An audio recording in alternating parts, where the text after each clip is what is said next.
নমস্কাৰ, আপোনালোকে চাবলৈ আৰম্ভ কৰিছে প্ৰাইম নাও।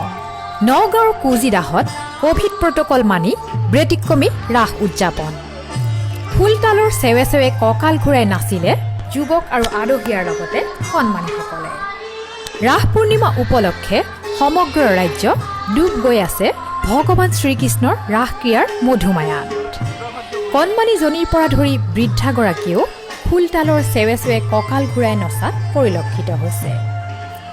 নগাঁও কুজিৰাহত দেখা গ'ল এক ব্যতিক্ৰমী দৃশ্য। কুজিৰাহ অঞ্চলৰ যুৱকসকলৰ লগতে আদহীয়াসকলে প্ৰমাণ কৰি দেখুৱালে যে পুৰুষসকল সদায় আগৰণুৱা আৰু তেওঁলোকে কঁকাল ঘূৰাব জানে। ডেকাৰ পৰা বয়োবৃদ্ধলৈকে সকলোৱে গোপীৰ সাজত নৃত্য প্ৰদৰ্শন কৰি দৰ্শকসকলক অভিভূত কৰা দেখা গ'ল কুজিৰাহত অনুষ্ঠিত ৰাস মহোৎসৱত।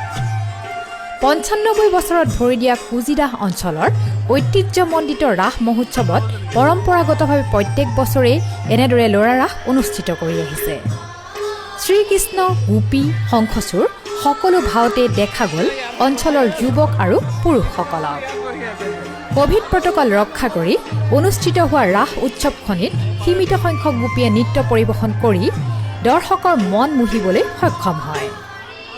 ৰাসথলীত দৰ্শকসকলেও কোভিড প্ৰটকল ৰক্ষা কৰি মাস্ক পৰিধান কৰি উপভোগ কৰিলে শ্ৰীকৃষ্ণৰ ৰাসলীলা।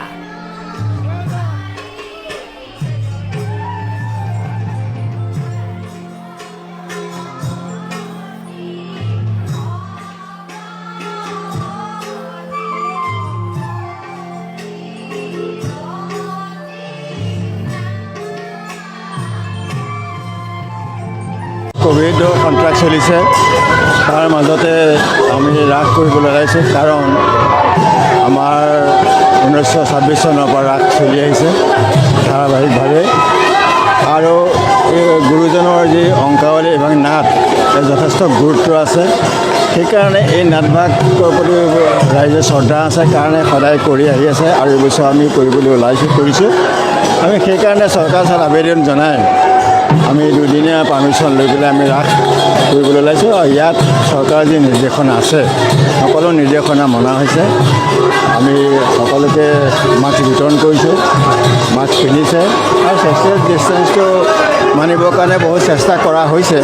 যিমানখিনি পৰা যায় সিমানখিনি আমি কৰি আছোঁ। ইয়াত ৰাসৰ মানে এটা অতি তাৎপৰ্য হৈছে যে শাৰদীয় বতৰত, গতিকে শৰতৰ কালৰ ৰাতি বিধিবন ৰাসক্ৰিয়া কৰিলে কৃষ্ণৰ ভৈল মন, এইটো হৈছে শ্ৰীকৃষ্ণৰ ৰাসলীলাৰ মূল মন্ত্ৰ। ইয়াকে সাৰোগত কৰি ৰাস মানে আৰম্ভ হৈছে। যি আমাৰ ইয়াত ৰাস হৈছে এইটো সদায় চলি আহিছে, আৰু ছোৱালীৰ ৰাসটো আমাৰ মাজে মাজে সদায় নহয়। আমাৰ এইবছৰ ছোৱালী ৰাস হ'ব, যোৱা বছৰ হৈছিলে।